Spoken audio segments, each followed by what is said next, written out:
আপনার চৈতন্য চরিতামৃত দর্শন করবেন। হরিদাস মুসলমানের ছেলে, আমরা প্রত্যেকে জানি যে যবনের ঘরে প্রতিপালিত হয়েছিল বলে তাকে আমরা মুসলমান বলি। আজও ব্রাহ্মণ বৈষ্ণব সমাজ কোথাও মালসা নিবেদন হলে তাকে দেখবেন আলাদা আসন করে দিতে হয়, এটা আপনারা সকলে জানেন। কিন্তু মহাপ্রভু কেন তাকে ত্যাগ করতে পারলো না বুঝতে পারি। মৃত্যুর সময় মহাপ্রভুকে বলল, প্রভু আমার যাওয়ার তো সময় হয়ে গেছে, তুমি একবার আমাকে কোলে করো না। এতদিন তো আমি তোমাকে কোলে করেছি, আমার একবার সাথ তোমার কোলে আমি একটু উঠবো। মহাপ্রভু অন্তর্যামী, কখনো কখনো ভক্তের প্রেমে তার নিজের সত্তাগুলো ভুলে যায়, তাই মহাপ্রভু নিজে হরিদাসকে কোলে নিয়েছে। এবার গোবিন্দকে বলছে, প্রভু তুমি আমায় কথা দাও, আমি একটা কথা বলবো, তুমি আমার কথা রাখবে। হরিদাস, তোমার চোখে জল কেন? প্রভু তুমি আমায় কথা দাও না গো, আমার সময় যে হয়ে এসেছে। মহাপ্রভু বুঝতে পারলেন না, কথাই দিয়ে দিলেন, বলো আমি এই তোমাকে সত্য সত্য ত্রিসত্য করলাম। প্রভু আমার তিনটি কথা তুমি মানবে? বলো হরিদাস, আমি কথা দিলাম মানবো। প্রভু গো, আমার আমার মৃত্যু কালে যেন আমি তোমার রাঙা চরণ আর রাঙা বদন দেখতে পাই, আর তোমার কোলে যেন আমার মৃত্যু হয়, আর মৃত্যুর পরে যেন তোমার চরণ ছাড়া আমি না হতে পারি। তিনটি লক্ষ্য। হেরিব নয়নে তোমারই বদন,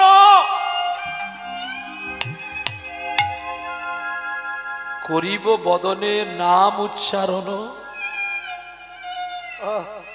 আর ধরিব তোমার দুটি শিরাঘা চরণ। প্রভু আমার লক্ষ্য তো এটাই ছিল, তুমি আমাকে করো, তুমি আমায় কথা দাও। মহাপ্রভু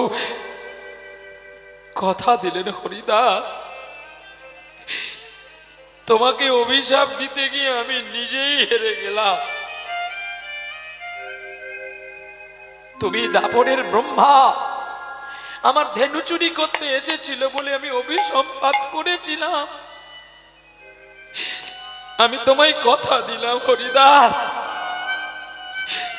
তুমি চলে যাওয়ার পরে আমি নিজে হাতে তোমার আদ্যক্রিয়া করব। গোবিন্দ কয়েকটা জায়গায় নিজে হাতে ভক্তের আদ্যক্রিয়া করেছে, এখনো আছে অগ্রদ্বীপের শিখণ্ড গোপীনাথ,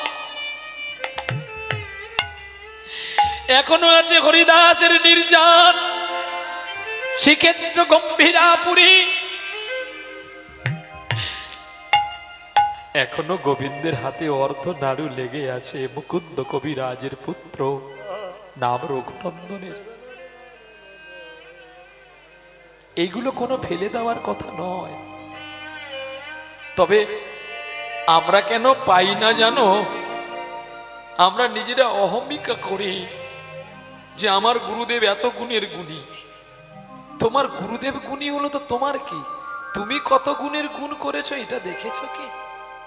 তুমি গুণ করো, তুমি যোগ করো, তোমার চিন্তা তুমি করো।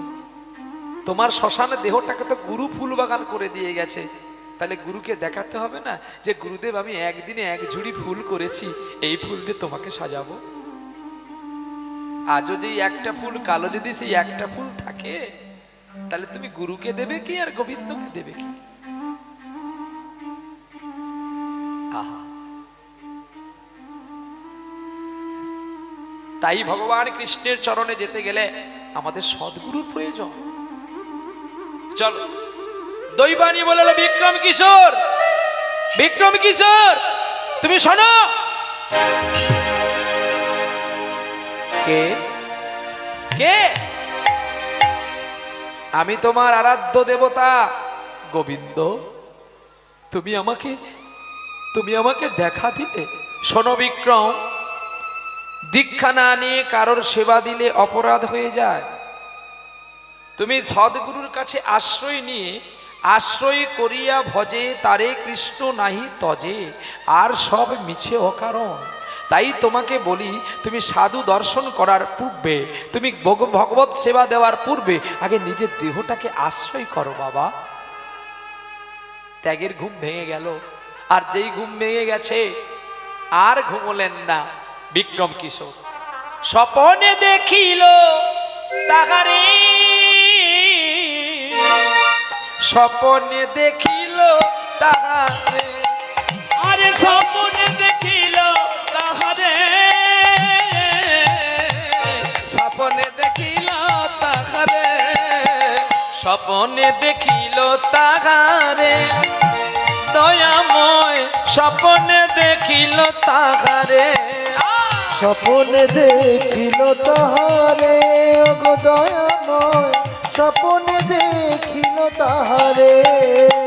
বিক্রম আর না ঘুমাইয়া মন্দিরে আসিলা, আরে বিক্রম না ঘুমাইয়া মন্দিরে যাসিয়া, বাইরে হতে মাধবের প্রণাম জানালা গো, প্রণাম জানাইলা। বাহির হইতে শ্রী মাধবে প্রণাম জানাইলা গো, প্রণাম জানাইলা। স্নান করি পুষ্প তুলি মালা যে গাঁথিল, তাদের মালা যে গাঁথিল, আজ চরণ ধৌত করি তার সেবা অর্চন করিল গো, সেবা অর্চন করিল। হেন কালে সনকায় আসি কইল তাহারে, ওগো কইল তাহারে, তুমি কখনো ঘুম থেকে আসিলে কেন ডাকিলে না আমারে গো, আজ ডাকিলে আমারে, বলো বলো কি হয়েছে গো, ওগো স্বামী বলো বলো কি হয়েছে গো, বলো বলো কি হয়েছে গো, ও গো স্বামী বলো বলো কি হয়েছে গো। আর নয়নে কেন তোমার জল পড়ে গো, ওগো স্বামী নয়নেতে জল পড়ে গো, কেন নয়নের জল ঝরে গো, গো স্বামী নয়নের জল ঝরে গো। আরে না না, নয়নে কেন জল পড়ছে জানো? আজ রাতেই আমি একটা স্বপ্ন দেখি, ওগো সনকা গো, ওগো সনকা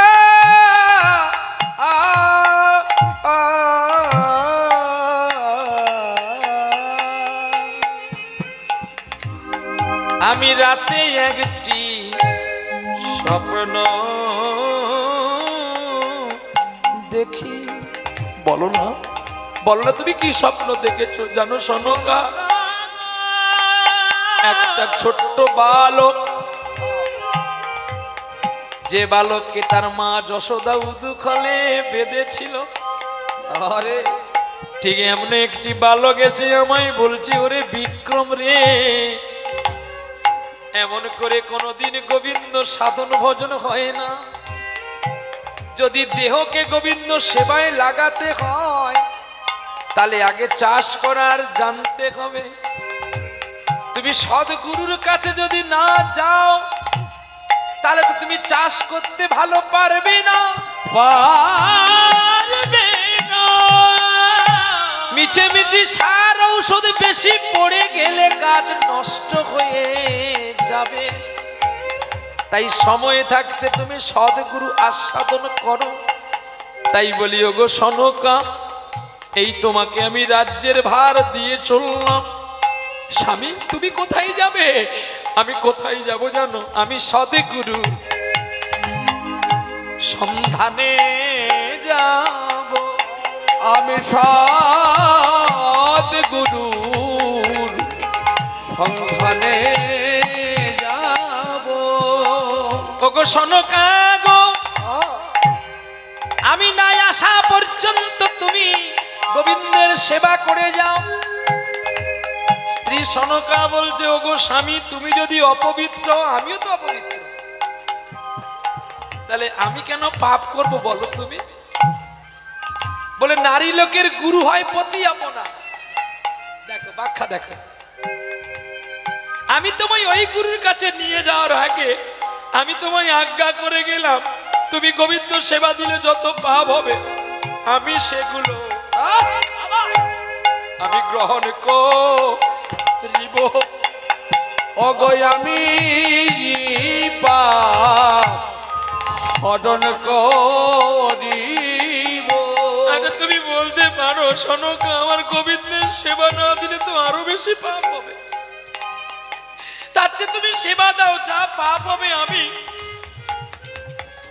কারণ তুমি জানো না তুমি আমার অর্ধাঙ্গিনী, তুমি পাপ করলেও আমাকে নিতে হবে, আর আমি পুণ্য করলে তো তুমি আমার কাছ থেকে কেটে নেবে। তোমার পুণ্যটা আমি নিতে পারবো না, কিন্তু তোমার পাপের ভাগ আমি নিতে পারিব।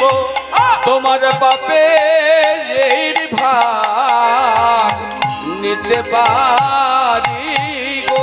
তোমায় প্রণাম জানাই ওগো সনকা।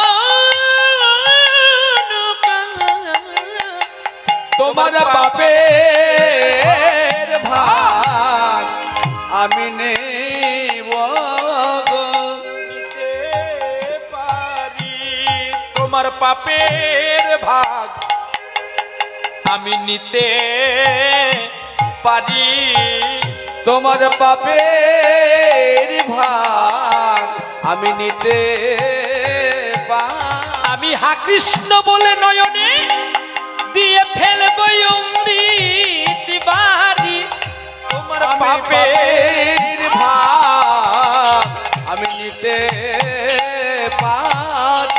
আমি শুনেছি গো সনকা, যারা নয়ন জলে গোবিন্দকে ডাকে আরে গোবিন্দ কোনোদিন তাদের মনে ভুলে যায় না রে। আরে গোবিন্দ তারে ভুলে যায় না। যারা আরো আমার কাছে বলে আমার কেহ নাই, তুমি একমাত্র আমার আপন। ওগো তাদের আমি ভুলে যাই না গো। যারা আমার জন্য নয়ন বাড়ি ফেলে, যারা বলে না যে আমার স্বামী আছে, আমার স্ত্রী আছে, আমার পুত্রই আছে, এই জগতে যারা আমার নাম করতে করতে মনে ভাবে, তাদেরকে আমি মায়া জালে সদাই রাখি, তাদেরকে আমি বিষ্ণু লোক দেখাই না। আর যারা আমার নাম করতে করতে তাদের সব থেকেও তারা সবকে বিনাশ করে দিয়ে বলে একমাত্র তুমি আমারই আছো, তুমি ছাড়া আমার কেহ নাই গো। গোবিন্দ তাদেরকে বলে আমি আগে তার কাছে আমি ছুটে যাই। আমি তার কাছে আমি ছুটে যাই গো। এই কথাটার প্রমাণ নেবেন শ্রীমদ ভাগবত। শ্রীমদ ভাগবতে অজামিল বিপ্রের সব ছিল, কি গো সব ছিল না? কিন্তু মৃত্যু কালে অজামিল কেঁদে কেঁদে বলল গোবিন্দ তুমি ছাড়া আমার আর কেউ নাই। বলো তুমি ছাড়া আমার আরে কে হবে। আমি জীবনে অনেক পাপ করেছি নারায়ণ, আমি সাধু গুরু বৈষ্ণবে ব্রাহ্মণ নারী চিনিলাম না, আমি জীবনে অনেক পাপ করেছি গো, কিন্তু আমায় মরণকালে যেন স্মরণ করি। যেন আমি মরণ কালে আমি স্মরণ কর। যেন হা কৃষ্ণ বলতে বলতে প্রাণ ছাড়তে পারি। যেন অন্তিমের স্মরণ আমি করিতে পারি। তোমার চরণ ছাড়া আরে আমায় আর করুণা হরি আমায় চরণ ছাড়া করুণা হরি। গোবিন্দ তোমার চরণ ছাড়া আমাকে করো না গো। স্ত্রী পুত্র পরিজন সন্তান আমার বলতে তো কেউ নেই, শুধু তুমি আমার। আর এরা যারা, এরা কেবলমাত্র মেলা দেখাই পরিচিতি গো। মেলা ভেঙে গেলে সবাই পালিয়ে যাবে, এরা যদি আমার হবে তাহলে আমি মরলে কেন? এরা কেউ যায় না। কেন আমি মরিলে এরা কেউ যায় না? কে বলে যায় না? সবাই যায়। হ্যাঁ ঠিকই তো, সবাই যায় ওই শ্মশান পর্যন্ত, ওরে সবাই যাবে। ওগো শ্মশান পর্যন্ত এরা সবাই যাবে। মনে রাখবেন, একটা কথা বলে গেলাম, সময় যদি বাঁচে বলে যাব। একটা মহারাজ 4টা বিয়ে করেছিল, আর সেই মহারাজ তাকে প্রশ্ন করেছিল যে তোমরা আমার কে প্রিয় হবে? যদি সময় বাঁচে বলবেন, আমি বলে দিয়ে যাবো। খুব দারুণ কথা একটা। চলো, তাহলে এই জগতে আমাদের কেউ নেই, একমাত্র আপনজন হলো মুক্তমণি আমার গোবিন্দ দয়াময়।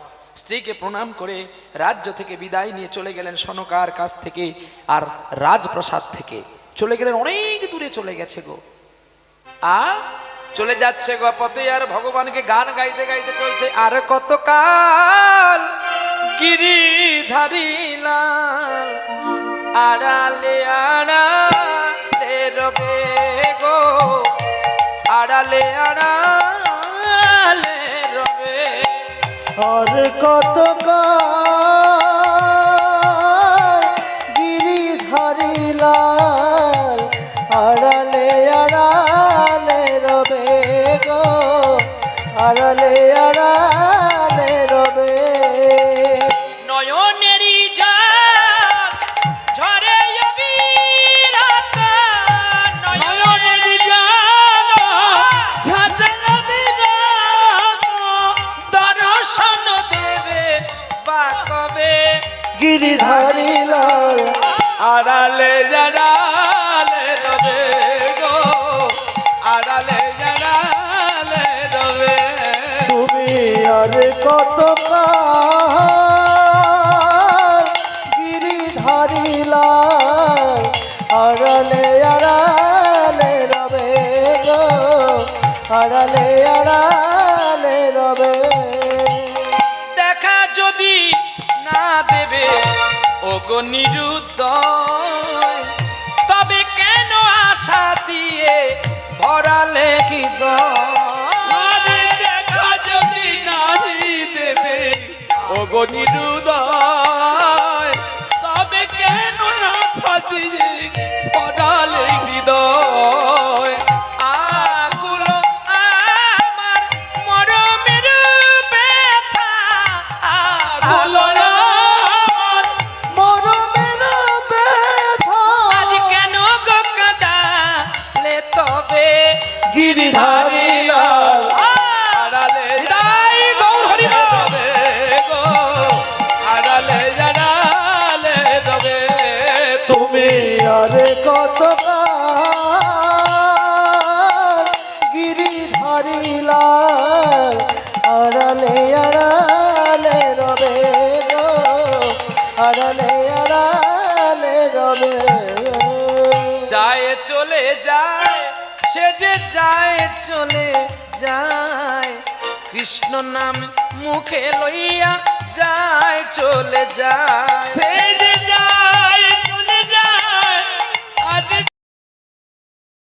চলে যায়, কৃষ্ণ নামে বদনে নয়ে যায় চলে যায়। চলে যায় চলে যায়, চলে যায় চলে যায়, ওরে চলে যায় চলে যায়, আর চলে যায় চলে যায়। ওরে মুখে কৃষ্ণ গুণ গায়, চলে যায় চলে আর যায়, মুখে কৃষ্ণের নাম গায়। চলে যায় চলে যায়। ওরে দেখতে পেল রে আয়।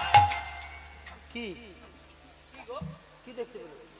গেদু অবসান কে গো? কে যায়? ওখানে কি হচ্ছে নাকি?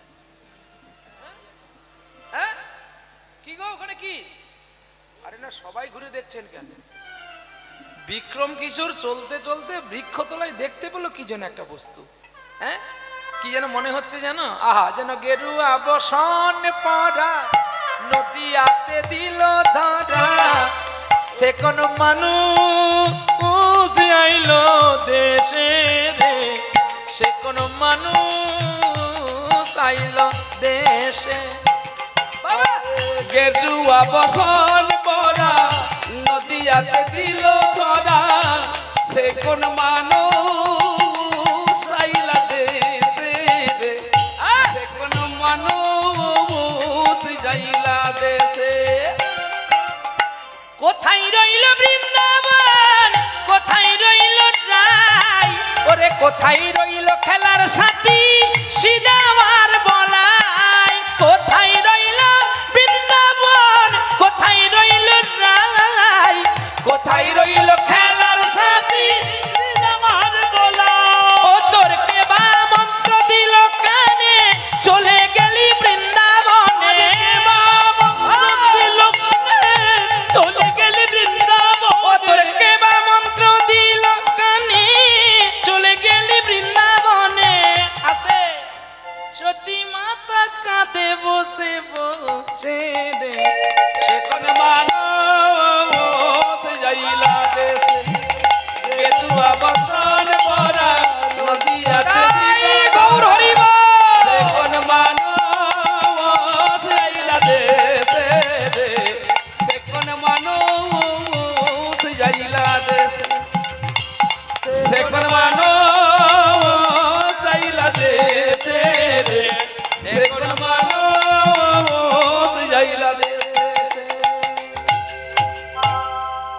চুপি চুপি করে আস্তে আস্তে করে বৃক্ষতলায় গেরুয়া বসনধারী বাবাজিকে দেখতে পেলেন। তা দেখে মনে বিশ্বাস হলো আমি ইনাকে গুরু করব।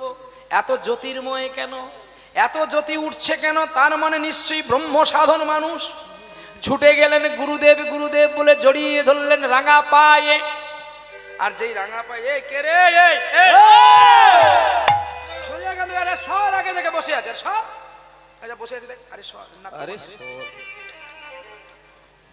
কি নাম তোর? আমার নাম বিক্রম কিশোর। তুমি না রাজা? না না না, আমি রাজা নই। আমি কিসের রাজা? আমি কার রাজা? হ্যাঁ, বিক্রম কিশোর রাজা একজন আছে জানি, কিন্তু আমার নামও বিক্রম। ও ঠিক তোমার মতো দেখতো বিক্রম। মনে মনে বিক্রম ভাবছে আমারকে চিনে ফেলেছে নাকি। আমি তো রাজা নই, আমি তো একজন প্রজার চেয়ে সামান্য জীব। বাহ, চিন্তন করে উঠলেন তিনি। গুরুদেব, আপনি আমার এই শূন্য দেহকে পূর্ণ করুন। তোমার নাম? তোমার নাম বিক্রম কিশোর? বেশ, তো তোমাকে দেখে আমার কি ভক্তি হচ্ছে জান। কি গো, কে গো তুমি কাঙাল বেশে, কে গো তুমি কাঙাল বেশে, কেন দেশ বিদেশে ঘুরে বেড়াও। কে গো তুমি কাঙাল বেশে, কে গো তুমি কাঙাল বেশে, বল দেশ বিদেশে ঘুরে বেড়াও, দেশ বিদেশে ঘুরে বেড়াও। অনেক গুণের পথিক তুমি, অনেক বড় ব্যথার বেদি, নয়নের জলে বক্ষ ভাষাও, নয়ন জলে বক্ষ ভাষাও। কি গো তুমি কাঙাল বেশে, কি গো তুমি কাঙাল বেশে, দেশ বিদেশে ঘুরে বেড়াও, দেশ বিদেশে ঘুরে বেড়াও। চমকে উঠলেন, কে তুমি কাঙাল বেশে ঘুরে বেড়াচ্ছ এমন করে? তোমাকে চিনি না জানি না, আমি কি করে দীক্ষা দেবো? আমি কারোর গুরু হতে পারবো না, আমি কোনো গুরু নয়। বাবা, ভরা কলসিতে কত জল থাকে সেটা কি কেউ বাইরে থেকে বুঝতে পারে? কলসিতে জল খেতে আসলেই বোঝা যায় যে কতখানি জল আছে। আমি তাই তোমার কাছে এসেছি বাবা। আমার বিশ্বাস যে তোমার চরণ ধরলে আমি আমার গোবিন্দ লাভ করতে পারবো। তুমি কি করলে, তুমি কি ছিলে, কি আছো, এটা আমার দেখার দরকার নেই। তুমি শুধু আমাকে যদি একটু আশ্রয় দাও তোমার চরণে, আমার বিশ্বাস তোমার চরণ আশ্রয় করলে আমি গোবিন্দ পাবো। হরি বল, হরি বল। অজানা অজানা মানুষটা চিন্তা করলো, এর এত গুরু ভক্তি হয়েছে, ঠিক আছে তুমি স্নান করে আসো, আমি তোমায় দীক্ষা দেব। বাহ, যেই স্নান করে আসলেন বিক্রম কিশোর, নদীর তীরে তাকে দীক্ষা দিল। কৃষ্ণ মন্ত্র প্রবেশঞ্চ মায়া দেহ দুরাঙ্গতা কৃপয়ামি গুরুদেবশ্চ দ্বিতীয় জন্ম লভ্যতে। আজ এখানে কারোর দোকান টোকান আছে নাকি? এখানে ভক্তমণ্ডলী মা কিংবা বাবাদের কাছে বলছি, কারোর দোকান আছে? কোনো দোকান টোকান কারোর আছে নাকি? আমাদের দাদা ভাই তো দোকান আছে সেটা জানি না, আর কারোর আছে নাকি? হ্যাঁ, কি গো রাধে? দোকান, আহা, আমাদের প্রত্যেকেরই তো দোকান আছে। দুটো তো কান আছে না? যে দোকানে যদি কৃষ্ণ মন্ত্র আদান প্রদান না হয়, তাহলে দোকানের মাল কি বিক্রি হবে? আহা, তাই নিতাই চাঁদ নবদ্বীপে বৃন্দাবন থেকে বৈকুণ্ঠ থেকে আসলেন, কাউকে পেলেন না। এই হরিনাম দেবে, এমন একটা লোককে দেবে যে যেন সারা বিশ্ব বিলাতে পারে। তার নাম হচ্ছে পাইকার। লুজ বিক্রি করা যাবে না, সে লুজ বিক্রি করতে পারবে না, কারণ এত বড় ব্যবসায়ী যদি লুজে বিক্রি করে তাতে অনেক মাল অমনিতে নষ্ট হয়ে যাবে, তাই না? আমার ট্রাক মতো দাম, তোমার যা পছন্দ তাই নাও, পচা পড়লো তোমার, ফাটা পড়লো তোমার, ভালো পড়লো তোমার, কিন্তু আমার এক ট্রাক মাল আছে, তুমি কত নিতে পারো নাও, আর কত দেবে বলো। তাহলে চৈতন্য মহাপ্রভুকে, পাইকারকে, এই চৈতন্য মহাপ্রভু হলো কলিযুগের পাইকার। আর নিতাই চাঁদ বলেছিল আমি পাই কারে দেব তারে। তাহলে পাই কারে, কারে বা পাই তারে বা দি, পাই কারে, পাইকার মানে আমি কারে বা পাবো তারেই তো দেব। তাহলে চৈতন্য মহাপ্রভু হলো একমাত্র পাইকার, আর বড় ব্যবসায়ী হলো আমার নিতাই চাঁদ। এই গোলকের রস একমাত্র নিতাই চাঁদ দিয়েছিলেন গৌর সুন্দরকে, আর গৌর সুন্দর পাওয়ার পর থেকে তার ক্রোধ নিবারণ হয়ে, যুক্তির সাধন থেকে বৈচিত্র্য হয়ে প্রেমের সাধনে অবগ্রহণ করে আর সারা বিশ্বের মানুষকে প্লাবিত করেছিল নয়নের জল দিয়ে। নিতাই গৌর হরিবোল হরিবোল। সেই গৌর সুন্দর হলো ব্রজের কৃষ্ণ, তেতার রাম, সত্যের নারায়ণ, শঙ্খ চক্র গদা পদ্মধারী, চতুর্ভুজ বাহু। তাহলে দীক্ষা দিল কৃষ্ণ মন্ত্র দোকানে, দোকানে দীক্ষা কিন্তু দুটো কানে হয়। কৃষ্ণ যদি না কান দিয়ে প্রবেশ করে তাহলে আসবে কোন দিক দিয়ে? বলে কেন? বাতাসের দ্বারায়, বাতাসের দ্বারায় দেহকে রক্ষা করে, আর কর্ণের দ্বারায় দেহকে শুদ্ধ করে। দেখেছ, কৃষ্ণ মন্ত্র না গেলে তোর দেহ শুদ্ধ হবে কি করে? দেহ ছিল শ্মশানের সমান। গুরু এসে মন্ত্র কোথায় দিল? দোকানে তো নাকি? দোকানে না ঘরে? দোকানে।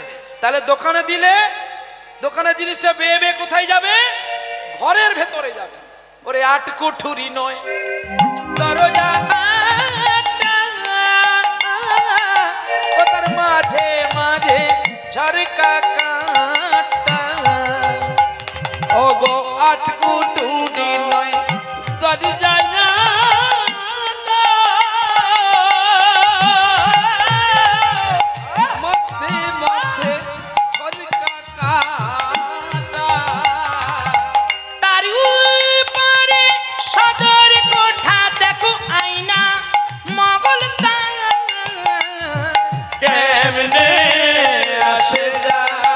দেহ খাঁচার ভিতর আছে, পাখি কেমনে আসে যায়।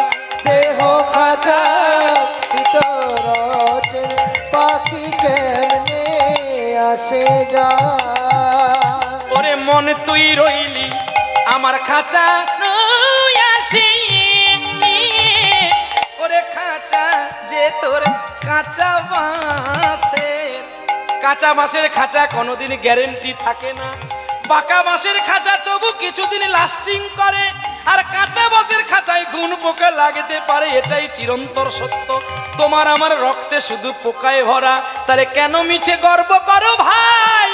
এ দেহ পুড়িলে এক মুঠো সাদা ছাই হবে, সাদা ছাই আর মানব হবে না। ওরে আট কুঠুরি দরজা, মাঝে মাঝে ঝলকা কাটা, ওরে মনে তুই রইলি খাঁচার আসি। আর খাঁচা যে তোর কাঁটা বাসে, বলি কোন দিন খাঁচা পড়বে খসে, দেখো লালন বেবি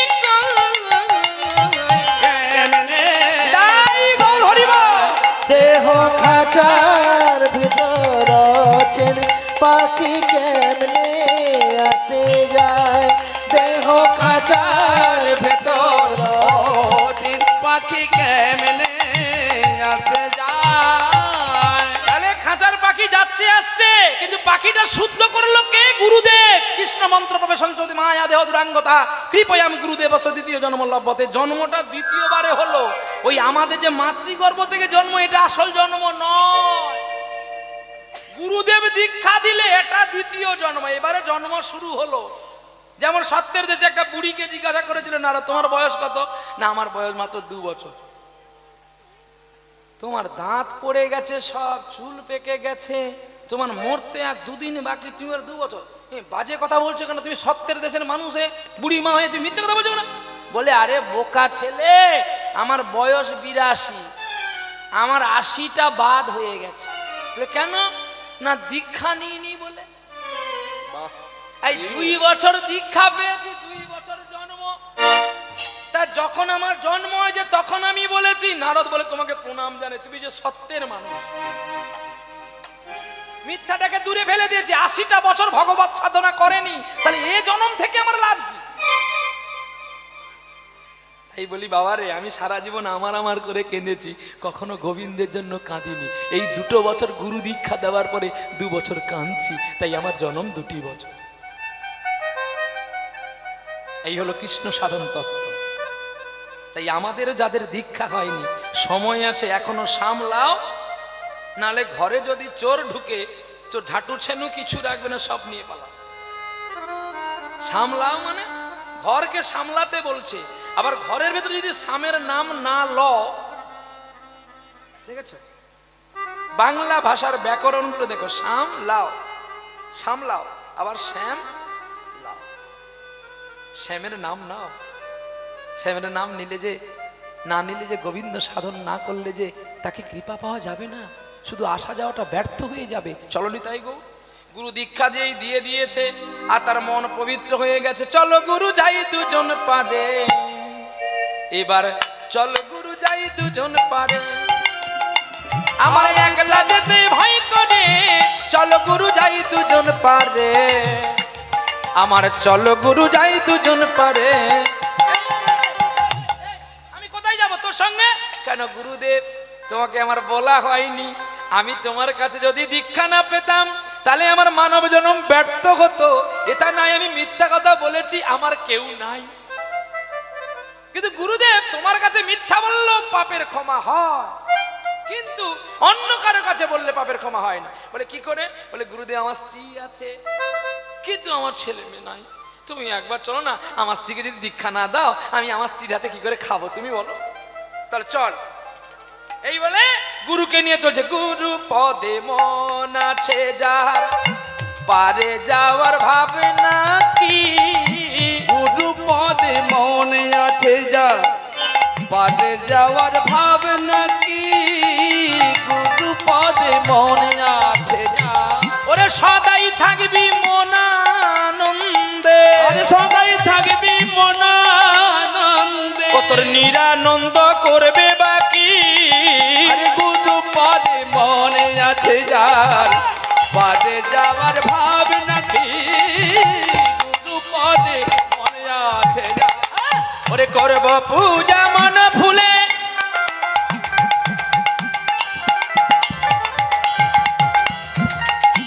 করব পূজা মন ফুলে,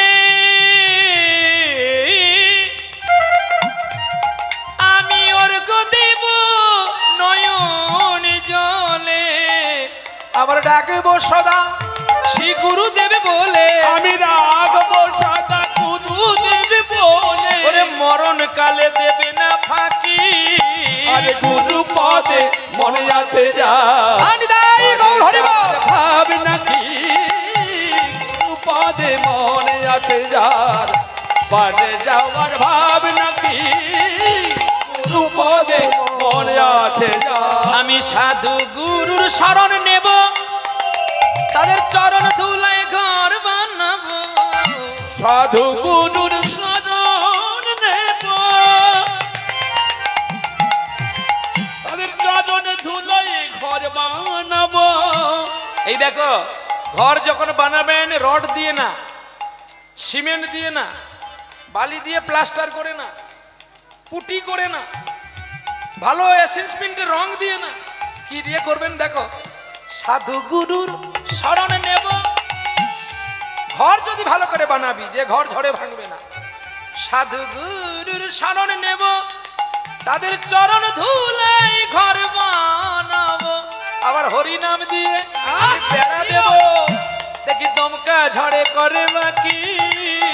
গুরু পদে মনে আছে যার, পারে যাওয়ার ভার। হরি বল, হরি বল, হরি বল। গুরু পদে মনে আছে যার, পারে যাওয়ার ভাব নাকি। গুরু পদে মনে আছে যার।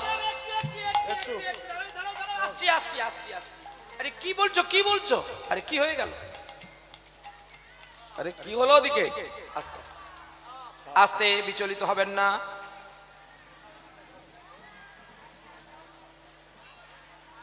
একটু ক্যামেরাগুলো অফ করে রাখো, যারা ক্যাসেট করছো একটু অফ করে রাখো বাবা। দেখো আস্তে,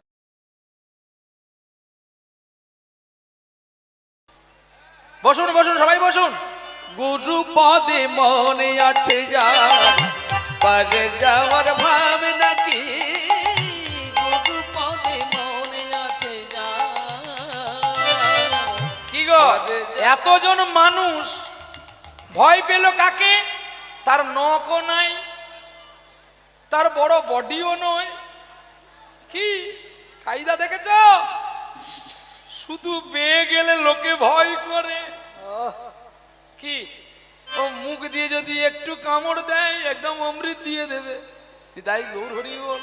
কিন্তু এত বড় মানুষ, চেতনার জীব, তাকে ভয় করে। আমাদের হাত পা আছে তবু তাকে ভয় করি কেন? তার মুখেই শুধু আছে মধু, যদি একবার দেয় হয়ে যাবি জাদু। তাহলে আমরা মানুষের জীবনে কি করলাম? তাহলে আমাদের বিশ্বাস ভক্তি রাখতে হবে, ও তার কাজ সে করে ঠিক চলে যাবে। তবে এটা জানবেন, বেঈমান মানুষ, পশু পাখি কীট পতঙ্গ, তারা কিন্তু কোনোদিন বেঈমানি করে না। সাপ তুমি যদি তাকে না আঘাত করো, সে কোনোদিন তোমাকে কামড়াবে। তাহলে বলবেন সুন্দরবনে কেন তাহলে বাঘ মানুষকে খায়? কি এটা প্রশ্ন করবেন, আমি ঠিকই। আচ্ছা, তোমাকে কি সুন্দরবনকে যেতে বলেছে কেউ? ওরা তো বাঘের জায়গায়। কি বাবা, বাঘের জায়গায় বাঘ থাকবে, মানুষের জায়গায় মানুষ থাকবে। তা তুমি যদি ডাঁট দেখাতে না ডাঁটাতে বাঘের বনে যাও, আমি বীর সন্তান মধু চাক ভাঙবো, তা তুই মরবি নাকি আমি? ঠিক তেমনি আমাদের বিশ্বাস ভক্তি যার যেতেটুকু জায়গায় স্থান, আমাদের সেই স্থান পরিত্যাগ করা উচিত নয়। নিতাই গৌর হরি বল। দেখতে দেখতে সনকাকে ডাকলো। সনকা মন্ত্রী, তোমরা ঢাক ঢোল বাজিয়ে পালকি নিয়ে এসো, আমার গুরুদেব এসেছে। আমি গুরুদেব এনেছি। সকলে ভোগ ঢাল বাজিয়ে, সানাই বাজিয়ে, বাঁশি বাজিয়ে, সাইড ড্রাম বিট ড্রাম বাজিয়ে, খোল করতাল বাজিয়ে পালকিতে করে গুরুকে নিয়ে গিয়ে স্বর্ণ সিংহাসনে বসালো। গুরুদেব বলে, এ তো আমাকে বলেছিল মর্তের সাধারণ একটা মানুষ, তাহলে রাজ সিংহাসনে বসালো কেন? গুরুদেব আপনি বসুন। এবার স্বর্ণ ভিঙ্গার এনেছে পাদ্য অর্ঘ করার জন্য। গুরুদেব, আমার কত জন্মের সামান্য ধন্য হলাম, আমি জীবন ধন্য হলো, আমার সাধন সিদ্ধ শুদ্ধ হলো যে আমি তোমার মতো পবিত্র গুরুদেবকে পেয়েছি।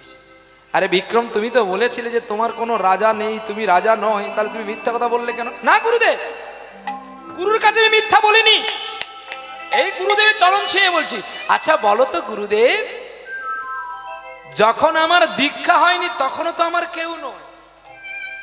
দেখো ব্যাখ্যা দেখো, দীক্ষা নাই মানে জীবন শূন্য, আমি কারণ নয়, কেউ আমারও নয়। আজ দীক্ষা পেয়েছি, তুমি শুধু আমার আর আমি শুধু তোমার। আজ থেকে যদি রাজা হয়ে থাকি, তাহলে আমার রাজা তুমি আর তোমার প্রজা আমি। কি গো, ভালো লাগলো কথাটা শুনতে।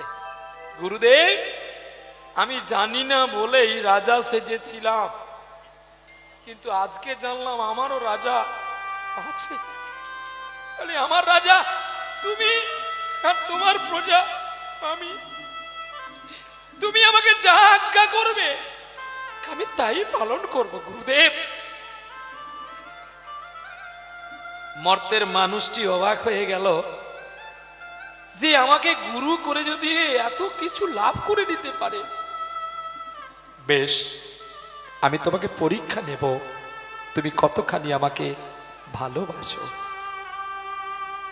গুরুদেব আপ্লুত হয়ে গেলেন ভক্তের আদর্শ চিত্ত সেবা। আর দেখতে দেখতে ঠিক গোবিন্দের মন্দিরে এক অপরূপ সুন্দরী নামে পদ্মা, সেই পদ্মা এত সুন্দর দেখতে, তাকে দেখে গুরুদেবের লোভ হয়ে গেল। এই মেয়েটাকে যদি আমি পেতাম, আমার সঙ্গের সাথী বানিয়ে নিতাম। ভাগ্যের পরিকল্পনা আমি বলবো কি করে। একদিন সকাল বেলায় এসে বিক্রমকে বলছে, বিক্রম রে, তোর বাড়িতে থেকে এই বক্স পালঙ্কে ঘুমিয়ে ভালো মন্দ খেয়ে খেয়ে আমার গায়ে ব্যথা যন্ত্রণা করে, যন্ত্রণা করে। সনকা, তুমি বুঝি আজকে গোবিন্দ গুরুদেবের চরণ সেবা করনি? হ্যাঁ গো, আমি করেছি। আরে করেছে, কিন্তু আমার এত ব্যথা, মার কত সেবা করবে বলতো, আমায় হচ্ছে না। এই মনোরঞ্জন, আচ্ছা গুরুদেব। মহারাজ আমাকে ডেকেছেন? হ্যাঁ তোমাকে ডেকেছি। তুমি এই রাজ্যের যতজনের সেবা করেছো, সকল মন খুশি হয়ে তোমার নাম রেখেছে মনোরঞ্জন। তুমি সকলের সেবায় মন রঞ্জন করেছো, তাই তোমার নাম মনোরঞ্জন। আজ থেকে তুমি আমাকে গুরুদেবের মনকে রঞ্জন করে সেবা করে দিতে হবে, তাই আজ্ঞা করো গুরুদেব। এবারে গুরুদেবের সেবা করে। গুরুদেবের তো লক্ষ্য ওখানে নয়, বলছে ওরে বিক্রম রে, তোর মনোরঞ্জন আমার সেবা করে যেটুকু ব্যথা ছিল আরো বাড়িয়ে দিয়েছে। আরে বোকারে, তুই জানিস না স্বর্গের ইন্দ্রের সেবা তার সচি করে, আর গোবিন্দের সেবা গোপীরা করে। এই শক্ত হাতে তো আর গুরুদেবের সেবা হয় না। নিতাই গৌর হরি বল। তাই কমল পদ্ম যদি ফোটাতে হয়, কমলি কামিনী দরকার হয়। তুই তো আর এগুলো জানিস না। গুরুদেব আছে আছে, আমি তোমার কোনো উপায় তোমাকে যেতে দেব না। তার মানে তুমি আমার রাজ্যে থাকবে, আমি তোমার প্রজা হয়ে থাকবো। রাজ্যের সবাইকে গুরুদেব দীক্ষা দিলেন। আর গুরুদেব এর কাছে মহারাজ ডাকলেন কাকে? মহারাজ ডাকলেন তাকে। মহারাজ কাকে ডাকলেন জানেন? মহারাজ ডাকলেন একমাত্র পদ্মা দাসীকে। পদ্মা, ও পদ্মা, পদ্মা আসি বাবা। শোনো পদ্মা, এই লাঠি মেরো না, লাঠি দিয়ে, লাঠি দিয়ে। মা মনসাকে লাঠি মারতে নাই, কোনো লাঠি দিয়ে করো। তিনি দেবী বাবা, এগুলো ভাবতে হয়। তিনি হরিনাম শুনতে এসেছেন গো। আপনার আমার দেশে পাড়ার মানুষ আসে না, অথচ সে এসছে হরিনাম শুনতে। তাকে লাথি মারলে জগতের কাছে আপনি মহান হবেন, কিন্তু আপনি বড় পাপী হয়ে যাবেন। ক্ষমা চেয়ে নেবেন মায়ের কাছে। মা, আমি তোর অবোধ সন্তান, জানি না। সন্তান তো ছেলেবেলায় মাকে কত লাথি মেরেছে, তাহলে মা কি আর ফেলে দিয়েছে? মা, সেই চেতনাটা আমার ছিল না বলে তোকে আমি সরিয়েছি পা দিয়ে, এবার আমাদের ক্ষমা করে দে। বেশ, এটাই করলো মা, খুশি হয়ে তাই গো। আর গোবিন্দের নাম গাইতে গাইতে সকলকে দীক্ষা দিল। পদ্মাকে ডাকলো। পদ্মা এসে বলছে, বাবা তুমি আমাকে ডেকেছো? হ্যাঁ মা, তোমাকে আমি ডেকেছি। কেন ডেকেছি জানো? আজ থেকে আমার গুরুদেবের দায়িত্ব তোমার উপরে থাকলো। তোমাকে আর মন্দিরে বাসন মাজতে হবে না, তোমায় আর পুষ্প চয়ন করতে হবে না, তোমাকে আর মালা গাঁথতে হবে না। তুমি আমার গুরুদেব যা বলবে, আমার গুরুদেবের আজ্ঞা মতো তুমি কাজ করো মা। বেশ, তো ঘরের ভেতরে গুরু রেখে ঘর করে দিয়েছে, গুরু ভবন বলে। আরে গুরুর ঘরের ভেতরে যেই ঢুকে গেছে, বলছে দাসী পদ্মা তোমাকে একটা কথা বলবো। বাবা গুরুদেব বলো বাবা। পদসেবা করছে। শোনো, গুরু আত্মা, গুরু প্রাণ, গুরু হনপতি। প তয় দীর্ঘই, আবার প তয় হস্যই। গুরু বিনয়ে সংসারে নাই কোনো গতি। তাহলে গুরু যদি বলে তোমার দেহটা দান করতে, তুমি দান করবে নাকি? এ দেহটা কিন্তু স্বামীর জন্য, দেহটা কিন্তু গুরুর জন্য নয়। দুটো পতি আছে, দুটো পতি, দুটোই কিন্তু তয় হস্যইকার। তয় দীর্ঘইকারকে না পরম পতি, পরম বিষ্ণু দীর্ঘইকার, যার পদ দীর্ঘ। গুরুদেব মিডিয়া, মধ্যস্থ, একজনের সঙ্গে দেখা হয়নি, দেখাটা করিয়ে দিয়েছে। এটাই তার কাজ, এটাই তিনার বক্তব্য, এটাই তিনার কর্তব্য। কি তা বলে এই নয় যে গুরুই ভগবান। গুরু 10 জনকে দীক্ষা দিতে পারে, পথ দেখিয়ে দিতে পারে। তাহলে গুরু যদি ভগবান হবে, তাহলে গুরু কেন অন্যের পথ দেখাবে? কি নাকি ভুল বললাম? গুরু যদি ভগবান, তাহলে গুরু তো বলবে তোরা আমার পায়ে তুলসী দে। কি আপনাদের গুরুদেব বলে? আরে হ্যাঁ না বলুন না, কেন বলবেনি? গুরু তো ভগবান। এখন দেখা যায় নিগমানন্দের চরণে তুলসী দিচ্ছে মানুষ, অনুকূল ঠাকুরের পায়ে তুলসী দিচ্ছে মানুষ, স্বরূপানন্দের পায়ে তুলসী দিচ্ছে, তার ভারত সেবাশ্রমে মহারাজের পায়ে তুলসী দিচ্ছে। দে দে না। গুরু কখনো ভগবান হয় না। ভগবানের আসন পায় ঠিক, কিন্তু তাহলে গুরু কখনো ভগবান হতে পারবে না। এবার এখানেও বলা হয়েছে গুরুর আসন ভগবানের নিচে, গুরুর আসন কখনো ভগবানের উপরে নয়। হবে বাবা?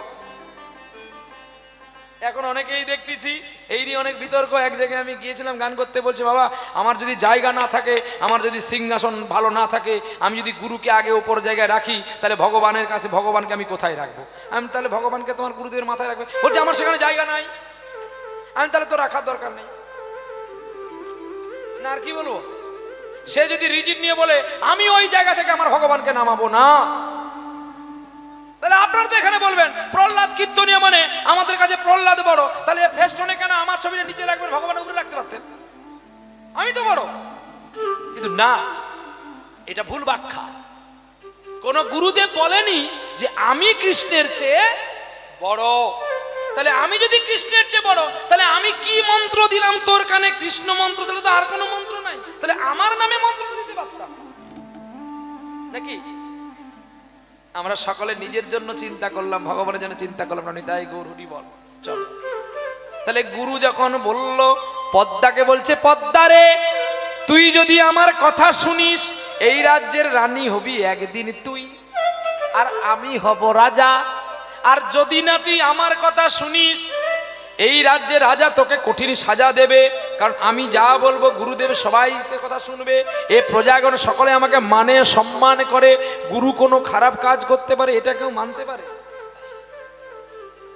পদ্মা তো নারী, তো নারী এক কথাই ভুলে, আর সতী শত কথাই ভুলে। নিতাই গৌর হরি বল। ঘুম পেয়েছে বাবা, সারাদিন খুব কষ্ট হয়েছে, পরিশ্রম কাজ করেছো, তাই তোমার ঘুম পেয়েছে। নিতাই গৌর হরি বল। প্রেম সে বলো রাধা রানী কি, শ্যাম সুন্দর কি, খারাপ লাগছে কি?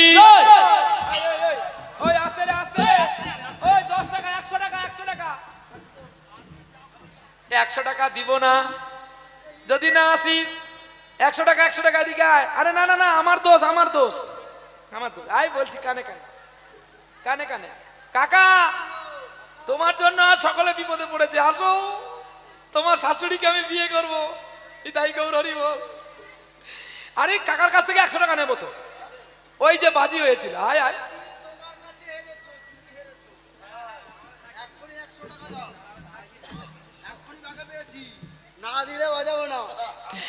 আরে আমি উনাদেরকে বলছি খারাপ লাগছে কি, উনারা তো জয় দিয়ে দিয়ে যাচ্ছে, দোষ তো আমার।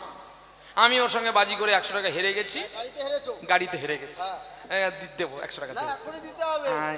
এই ম্যানেজার, ম্যানেজার দিয়ে দে, দিয়ে দে,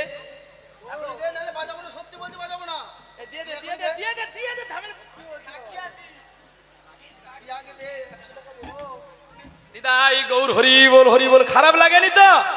প্রেম সে বলো রাধা রমন কি, শ্যাম সুন্দর কি, ভক্ত ভগবান কি। আরে দেবে দেবে দেবে। আরে কাল তুমি সব বের করে নিয়েছি।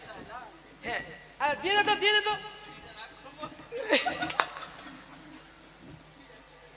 নিতাই গৌর হরি বল। ওরা যা করে করুক, আমরা চলি আমাদের পথে। নিতাই গৌর। ইউটিউব চলছে।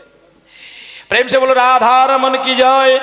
পদ্মা তখন পাগল হয়ে গেল। নারী ভুলে এক কথা, এটা জানবেন, নারী কিন্তু ভুলে যায় এক কথায়, কিন্তু সতী ভুলে শত কথা। আহা, সতীকে ভুলানো বড় কঠিন।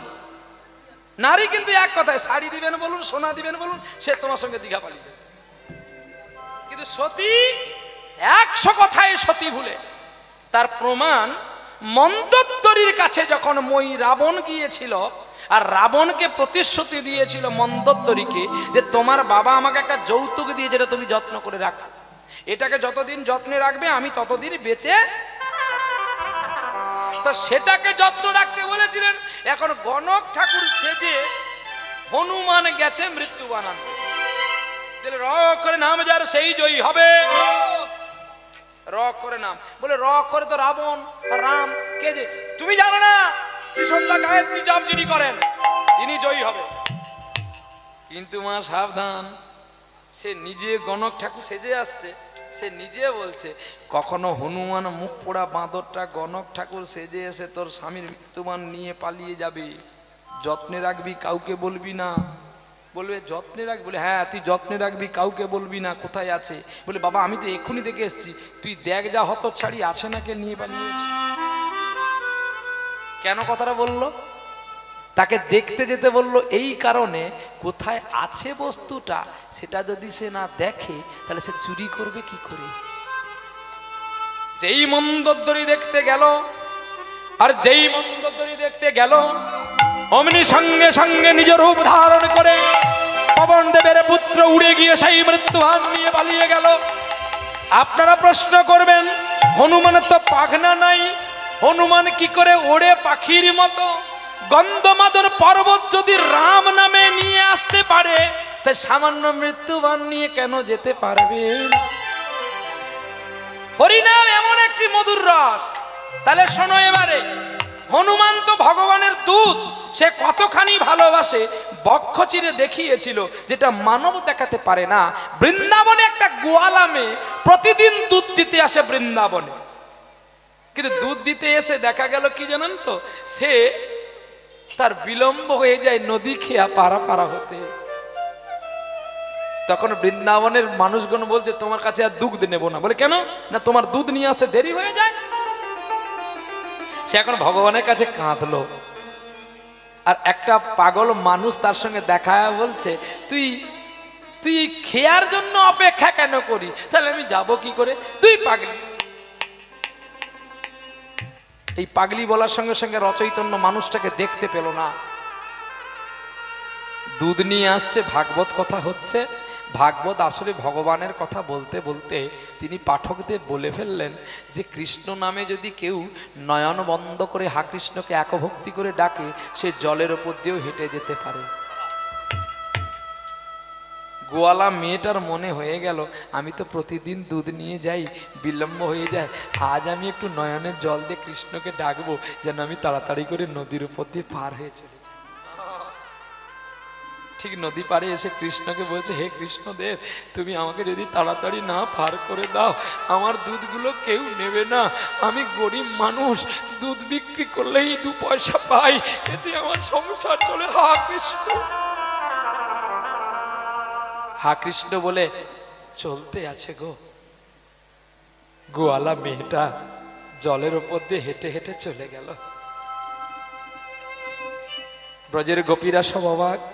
কালকে তোমাকে বকুনি দিয়েছি বলে আই তুমি তাড়াতাড়ি করে জলের উপর দিয়ে, কোন দিক দিয়ে তুমি তাড়াতাড়ি করে আসলে? এখন তো খেয়া চালু হয়নি। বলছে আমার কৃষ্ণ বলেছে কৃষ্ণ নামেই নাকি জলের উপর দিয়ে হেঁটে যাওয়া যায়, তুমি মিথ্যা বলছো। ব্রজগোপীরা সব দেখবার জন্য চললেন। সকলে বলি তোমার সঙ্গে আমরাও যাব। দেখ এইবারে ব্রজগোপীরা সব চলতে শুরু করেছে। গোয়ালা মেয়েটা যমুনা পার হয়ে চলে গেল জলের উপর দিয়ে, কিন্তু গোপীরা পারল না। কেন জানো? তাদের মধ্যে অহমিকা ছিল যে আমরা ব্রজে জন্ম হয়েছি। হ্যাঁ, আজকে আমরা কীর্তনিয়া, আমরা সবচেয়ে বড় আসন পেয়েছি, আমরা অহংকার করি। তাই আমরাই যেতে পারি না, তোমরাই সব চলে যাও। আমি কীর্তন নিয়ে যে আমি ভালো গাড়ি করে আসি, ভালো খাই, ভালো স্টাইলে থাকি, তাই আমাকে দেখতে সুন্দর হবে না, এই অহমিকা করি।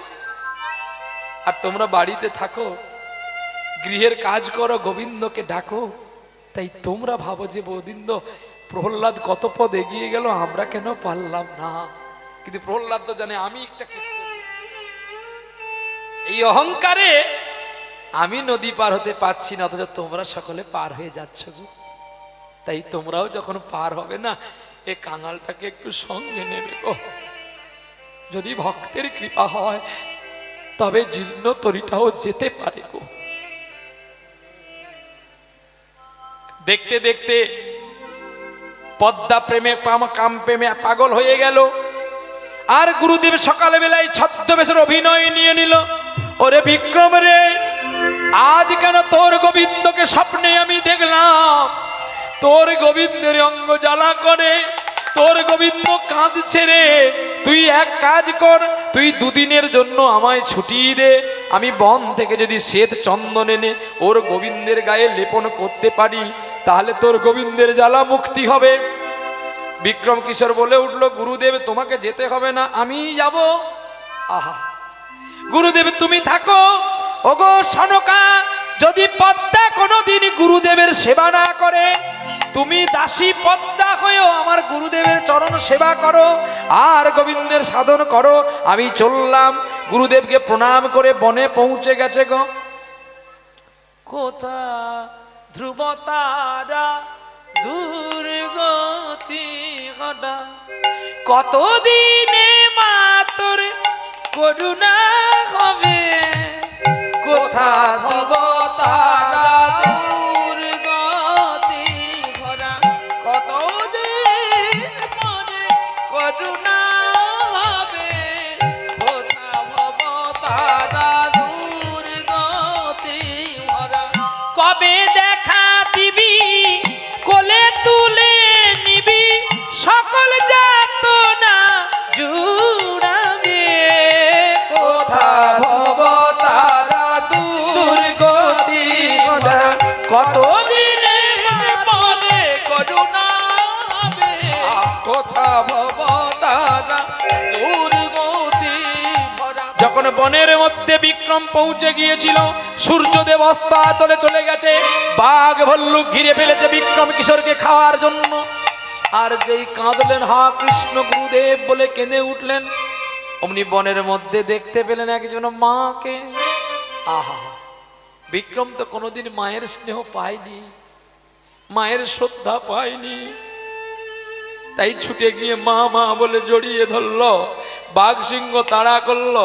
মা বনদেবী হাত জোড় করে বলে দিল, দাঁড়াও, তোমরা দাঁড়াও, কেউ যাবে না।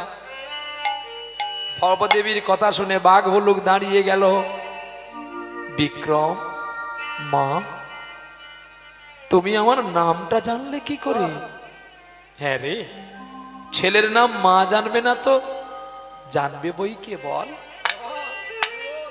ওরে বিক্রম, তুই যে গুরুর কথায় বনে এসেছিস, তুই জানিস না বনে বাঘ ভল্লুক আছে? মা, আমার রাধা মাধবের অঙ্গ জ্বালা করেছে। আমার গুরুদেব কখনো মিথ্যে বলে না। ও মা, তুমি আমাকে দেখিয়ে দাও না শ্বেত চন্দনের বৃক্ষ কোনটা, আমি তা হতে একটু চন্দন নিয়ে আমি বাড়ি ফিরে যাব। আর ওই চন্দন পিড়িতে গুরুদেব ঘুটে লেপন করলে আমার গোবিন্দের অঙ্গে, আমার গোবিন্দের গায়ের জ্বালা দূরে চলে যাবে। ওরে বোকা, তুই এখানে বসে বসে হরিনাম কর, আমি এক্ষুনি আসছি চন্দন কাষ্ঠ নিয়ে। কারণ চন্দন গাছে অনেক সাপ থাকে তো, তুই যেতে পারবি না বাবা, আমি আনছি। এই বলে কৃষ্ণ নাম হরিনাম করছে গো বসে বসে। হরে কৃষ্ণ হরে কৃষ্ণ, কৃষ্ণ কৃষ্ণ হরে হরে, হরে রাম হরে রাম, রাম রাম হরে হরে। হরে কৃষ্ণ কৃষ্ণ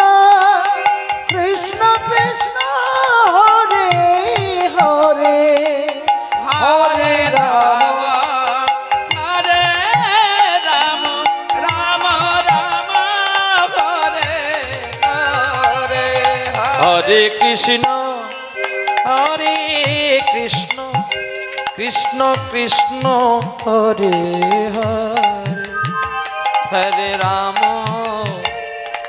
রাম রাম হরে হরে হরে কৃষ্ণ হরে কৃষ্ণ কৃষ্ণ কৃষ্ণ হরে হরে হরে রাম হরে রাম রাম রাম হরে হরে প্রেম সে বলো রাধা রমন কি।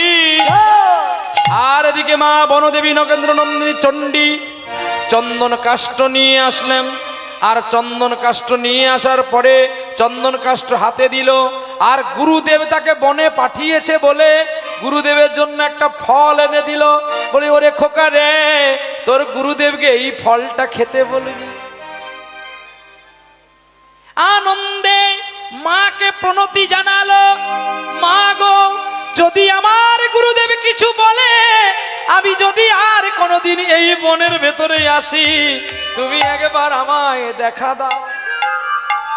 এই বলে মাকে প্রণাম করছে। জননী জন্মভূমিষ্ঠ স্বর্গাদপি গরীয়সি, জননী জন্মভূমিষ্ঠ স্বর্গাদপি গরীয়সি, জননী জন্মভূমিষ্ঠ স্বর্গাদপি গরী। স্বর্গা গোপী গরিয়সী। মা, ও মা, তোকে ছেড়ে যে যেতে আমার মন চায় না রে। তোর ভালোবাসার মায়া, তোর অঞ্চলের শীতল ছায়া যে আমাকে বড় স্নিগ্ধ মুগ্ধ করেছে। মা, মা গো, আমার চোখের মনি কালো ভুলে মাকে বলি কালি। আমার চোখের মনি কালো বলে মাকে বলি কালি। আমার মার দয়াতে হাসি খেলি, অরূপে কথা সদাই বলি। মায়ের কৃপা ভিক্ষা নিতে আমি মা সেজেছে ওই করালি। আমার চোখের মনি কালো বলে মাকে বলি কালি। আমার চোখের মনি কালো বলে মাকে বলি কালি। মা গো, মা গো, মা গো। মামা বলে মাকে প্রণাম করে বন থেকে বেরিয়ে গেল। যার কৃষ্ণ নামে বাঘ ভল্লুক কেঁদেছিল গো। আর তারা সেই বাঘ ভল্লুক গুলো কাঁদছে। বনদেবী বলছে, কিরে তোদের চোখে জল কেন? বাঘ তো আর মানুষ রূপে কথা বলতে পারে না। মাকে রাঙা চরণে জড়িয়ে ধরে ইশারায় বলল, মা, আর বোধহয় এমন বন কোনোদিন পবিত্র হবে না। সাধুনাগ দর্শনে পূর্ণ তীর্থ সাধব ভূতলে। সাধুগুরুর উচিষ্টে দেহ শুদ্ধি হয়। সাধুকে স্পর্শ করলে দেহের পাপ চলে যায়। যা মহাকুম্ভে স্নান করলে যে পুণ্য হয় না, সাধুকে প্রণাম করলে তার চেয়ে বেশি পুণ্য হয়। আপনারা বলবেন, সাধুকে চিনব কি করে? সাধু, ওরে পাগল, সাধু তো তোর ঘরেই বসে আছে। যে এত লাঞ্ছনা গঞ্জনা সহ্য করে তবু একটু বাবা ডাক শুনবে বলে আর মা ডাক শুনবে বলে বুকের সুধা দিয়ে তোকে বড় করেছে, এর চেয়ে বড় সাধু আর কে হবে রে? একটি সন্তানকে মানুষ করতে গিয়ে কত লাঞ্ছনা বাবা মাকে পেতে হয়, এর চেয়ে বড় সাধু আর কোথায় পাবি রে খোকা? দেখবি এ জগতের অনেক গুরু পাবি, অর্থ দিলে গুরু আসে ঘরে, অর্থ না দিলে গুরু আসে না। কিন্তু যেদিন তুই শীতের দিনে মায়ের কোলে পায়খানা পেচ্ছাপ করেছিলি, মা কি তোকে ফেলে দিয়েছে রে? মা তার নিজের কাপড়টা ফেলে দিয়েছে, তোকে বুকে করে জড়িয়ে রেখেছে। এর মতো সাধু আর তুই কোথায় পাবি রে? আজকে সেই সাধুরাই সময় মতো একটু খেতে পায় না। 6 মাস যেতে 6 মাস আসতে, 6 মাসেই পৌঁছে গেল বিক্রম কিশোর তার নিজের বাড়িতে। গুরুদেব গুরুদেব বলে যে চিৎকার করলো, গুরুদেব গুরুদেব গুরু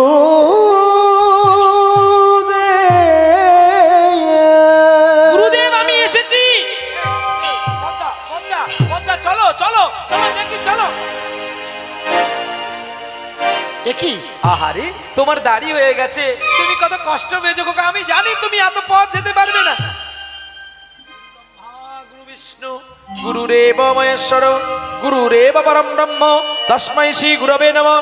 অজ্ঞানাং তিমিরং ধিয়শ্চ জ্ঞানাঞ্জন শলাকয়া চক্ষুর্মিলিতং येन তস্मै শ্রী গুরবে নমঃ। মূকং করোতি বাচালং পঙ্গুলং হায়তে গিরি যৎকৃপাতমং বন্দে পরমানন্দে মাধব। পরমানন্দ মাধব। আমাকে চন্দন কাষ্ঠটা দে। এই নাও গুরুদেব, তোমার কি কৃপা, তোমার কি দয়া, তোমার কি করুণা। আরে কি হয়েছে? এই দেখো দেখো, এই চন্দন কাষ্ঠ গুরুদেব বাবা, শ্বেত চন্দন। এই অরিজিনাল চন্দন পেলি কোথায় তুই? কেন? তোমার কৃপায় বনের মধ্যে এক মায়ের দেখা পেলাম, আরো তোমাকে একটা ফল দিয়েছে খাওয়ার জন্য। গুরুদেব বলে বনে আবার মা? বনে মা থাকবে? বনে তো বাঘ থাকবে, ভল্লুক থাকবে। গুরুদেব চিন্তা করছে আমি তোকে বনে পাঠালাম এই কারণে, চন্দন কাষ্ঠ আনার নাম ধরে বনে গেলেই তো তোকে খেয়ে যাবে বাঘ। আর তুই তো সবার কাছে বলে গেছি আজ থেকে গুরুদেব আমার রাজা, আমি তোমার প্রজা। তাহলে বনে যদি বাঘ আছে, যদি ওকে খেয়ে নেয় তাহলে রাজা ফিরে আসবে না, আমি তো রাজা হয়েই গেছি। আর পদ্মা রানী, আর রানী হবে দাসী। কি গো বোঝা গেল এবারে? কিন্তু যে করে পরের মন্দ, তাহার মন্দ করে শ্রী গোবিন্দ। বলে হ্যাঁ তোকে যে ফলটা দিয়েছে তোর মা, তোর মাকে দেখতে কেমন? ও বাবা, মায়ের রূপের কথা কি বলা যায়? কি রূপ, সে রূপের কথা বলা যাবে না বাবা। আরে ভাই হোক, তোর রূপের কথা তোকে বলতে হবে না, তুই বল তোর মা যে তোকে ফলটা দিল, ফলের নামটা কি?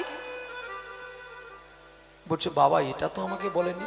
তার মানে আমি বুঝেছি তুই এই রাজ্যের সুখ পাচ্ছিস না বলে গুরুদেবকে তো যেতেও বলতে পারছিস না, তাই সকলের কাছে একটা ছলনার আশ্রয় নিলি, ফলের নাম না জেনে গুরুদেবকে বিষ ফলটা খাওয়াই। গুরুদেব এবারে সাজলো কি খলনায়ক দেখো। আর সকলে অবাক হয়ে গেল, গুরুকে বিশ্বাস করে গেছে, গুরু যা যা বলেছে প্রত্যেকের ফলছে। হ্যাঁ আমিও যা যা বলেছি ফলেছে, কিন্তু মুক্তির বেলায় ফললো না, সেই জন্য রাগ করে বসে। আমার কথা ভুলে গেল। হ্যাঁ আমার কথা ভুলে গেল। হ্যাঁ, তোর একটু কিছু আমি মাদুলি করে রাখি। ও এলে তো আমি আমার মার্ডার করে দেবে। হ্যাঁ তোকে অভিশাপ দিচ্ছে? না অভিশাপ যায়নি, এলে মার্ডার করে দেবে। এই রে, না না না না, তাহলে তুই পালা আগে। আমি পালাবো কালকে। তুই পালা। নিতাই গৌর হরি বলো, প্রেম সে বলো রাধা রমন কি যায়। দেখতে দেখতে তাহলে তুই বিষ ফল এনেছি গুরুকে মারবি বলে, আর লোকের কাছে বলছিস কিনা বনে মাকে পেয়েছিস। তুই বনে মা থাকে? চমকে উঠলেন। তবে যা, তুই যদি সত্যি মায়ের কাছ থেকে ফল এনেছিস তাহলে তোর মায়ের কাছে গিয়ে বল ওই ফলের নামটা কি। সনকা ছুটে আসলেন, স্বামীকে কিছু বলবে, গুরুদেবের আচরণের কথা কিছু বলবে। সনকা বলার আগে গুরুদেবকে কাছে সনকাকে কি বলল জানো? আমার গুরুদেব কি করছে সেটা তুমি দেখো না। বাহ, স্বামীর কর্তব্য দেখো। আমার গুরুদেব কি করছে সেটা তুমি দেখো না, আমার গুরুদেব যেটা বলে তুমি সেটাই শুনে শোনো। আমি তোমার গুরুদেব আর তুমিও আমার গুরুদেব, অতএব আমি তোমাকে বলি সনকা, তুমি নিজে হাতে গুরুদেবের সেবা করো। দাসী সেজে রানী হওয়ার প্রয়োজন নেই। আহা, রাজা চলে গেলেন বনের ভেতরে। আবার কানতে কানতে যখন বনের ভেতরে গেলেন, তাড়াতাড়ি করে মা তো সেদিন দেখা দেয়নি। বাঘ ভল্লুক ঘিরে ফেলেছে, বাঘের চোখে জল, ভল্লুকের চোখে জল। বাঘের গলা জড়িয়ে কেঁদে কেঁদে বলছে, এনে দে আমার মাকে। যদি আমার মাকে না এনে দি, তাহলে তোরাই আমার এই পাপিষ্ঠ দেহটাকে সেবা করে নে। চোখের জলে যখন দেখতে পেল মা দাঁড়িয়ে আছে, মা, ও মা, পুত্রকে জন্ম দিলে তার পিতৃ পরিচয় আগে দিতে হয়। তুমি যদি পিতৃ পরিচয় না দিতে পারবে, তাহলে তুমি আমাকে পৃথিবীতে কেন আহ্বান করেছিলে মা? বলো, আমাকে কেউ খারাপ বলে বলো, কিন্তু আমার মাকে যদি কেউ খারাপ বলে আমি কেমনে সইব বলো মা? কেন, কি হয়েছে? তুমি যে আমাকে ফল দিলে, কেন ফলের নাম আমাকে বললে না? ওগো আমার জননী, একদিকে না পারি তোমাকে ছাড়তে, আর একদিকে না পারি আমার গুরুদেবের আদেশ ছাড়তে। আমার গুরুদেব বলছে ফলটা নাকি বিষ ফল, এই ফল খেলে নাকি আমার গুরুদেব মারা যাবে। ওগো মা, তুমি বলে দাও এই ফলের নাম কি বা হয়? ওরে খোকা, সত্যিই তো আমি ভুলে গেছি, এ ফলের নাম তো আমিও জানি না। সে কি মা, তুমি ফল দিলে আমাকে আর তুমি ফলের নাম জানো না? ওরে খোকা রে, একদিন দেবর্ষি নারদ এই বনে এসে বিপদে পড়েছিল, আমি তার প্রাণ রক্ষা করেছিলাম। তাই সেই দেবর্ষি নারদ তার ঝোলা থেকে আমায় একটা ফল দিয়েছে। আমি তো মা, তুই বলতো আমি সন্তানকে না দিয়ে কেমন করে খাই? আমি জানতাম তুই একদিন বনে আসবি, তাই আমি তোকে ফলটি দিয়েছিলাম তোকে সেবা করার জন্য। আর বোকা ছেলে, তুই না খেয়ে কেন তোর গুরুকে খেতে বললি? ও মা, তুমি তো আমায় বললে গুরুকে খেতে দিতে। আরে পাগলা, নিবেদন করলে গুরু আর ব্রহ্মা দুজনে পায়। এই ফলটা তো গুরুদেবকে নিবেদন করে খেতে। তুমি তো এটা আমাকে বলনি, তুমি বলেছো তো গুরুদেবকে খেতে দিতে। দাঁড়া, আমি ধ্যান করি। আর যেই ধ্যান করে বললেন নম নারায়ণ নম নারায়ণ নম নারায়ণ, নম নারায়ণ, নম নারায়ণ নম নারায়ণ নম নারায়ণ, নম নারায়ণ, শ্রীমধুসূদন জয় বিপদ ভঞ্জন নম নারায়ণ, নম নারায়ণ, নম নারায়ণ, নম নারায়ণ। সাতটা যুগেতে নারায়ণ রূপেতে পৃথিবী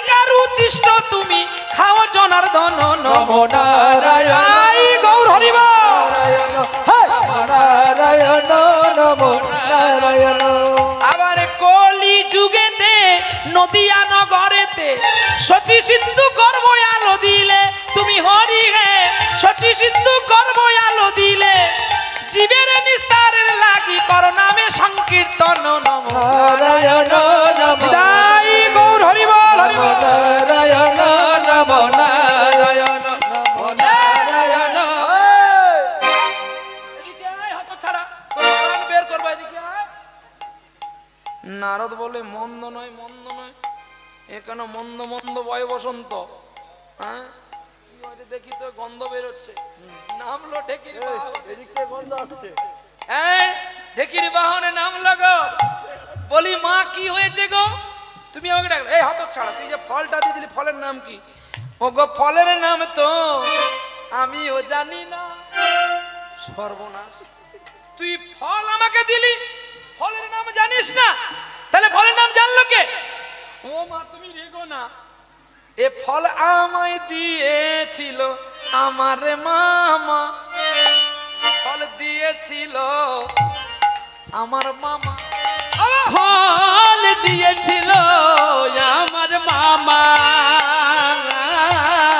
এ ফল দিয়েছিল আমার মামা ফল দিয়েছিল আমার মামা মামা কেটে কেটে ফল দিয়েছিল আমার মামা দুটো মা হলে কি হবে দুটো মা কি হয় মামা মামা উচ্চারণ করলে একদিকে মা একদিকে মামা একই সঙ্গে মায়ের কাছে আর একটা মা দিলে কি হয় মামার ভাই হয় হ্যাঁ মামার ভাই কি কার ভাই তাহলে কোন মার ক্ষমতা বেশি এইখানে দেখা যাচ্ছে কোন মায়ের ক্ষমতা বেশি হ্যাঁ দুটো মা একসঙ্গে যোগ করে যাবে দুটো মা দাঁড়িয়েছে কোন মার ক্ষমতা বেশি একটা মা প্রথম মা থেকে কিন্তু আর একটা আসছে মা বাবা আপনাদের কাছ থেকে আমাদের শিক্ষা কারণ প্রথমে যদি মা না থাকে মামা আসবে কি করে কি বাবা আমি যদি মায়ের গর্ভে না জন্ম হই তাহলে মা তো চিনিয়াবে আমার মাকে মামাকে বাবাকে না আর কে চেনাবে তাহলে প্রথম শক্তি কে মামা মা প্রথমে মা তারপরে আসবে আর একটা মা তাহলে একত্র হয়ে গেল মামা বলি হ্যাঁ রে হতচ্ছাড়া তোর মামাকে বলে পাঁচ মুখে নাম নাম করে আরে পঞ্চমুখে রাম নাম করে আর শিবি শ্মশানে বসিয়া ফিরে আরে পঞ্চবদনে রাম নাম করে আচ্ছা বলুন তো আমাদের সোনাদানার লোভ লালসা আছে সম্পত্তির লোভ লালসা শিবের কি আশা নেই শিব শ্মশানে থাকে শ্মশানে মশানে ঘুরে বেড়ায় হ্যাঁ ছাই ভস্য মাখে গোবিন্দকে চন্দন তুলে দেয় সেই শিব ঠাকুর আমাকে দিয়েছিল কেন না ৫৫ মুখে রাম নাম করে তার শান্তি হয় না গোবিন্দকে আরো মুখ চেয়েছিল আর আমার বিনা যন্ত্রের গানের সুর শুনে আমাকে মামা আমাকে ফলটা দিয়েছিল এক কাজ করো মা তুমি আমার সঙ্গে চলো আমি কৈলাসে গিয়ে মামার কাছে জেনে নেব ফলের নামটা কি তাহলে তোমার ঝামেলা থাকবে না মর্তের মানুষ মায়ের পেছন থেকে ছুটে এসে ওগো বৈষ্ণব ঠাকুর দয়ার সাগর এ দাসে করুণা করি দয়াল বৈষ্ণব ঠাকুর দয়ার সাগর এ দাসে করুণা করি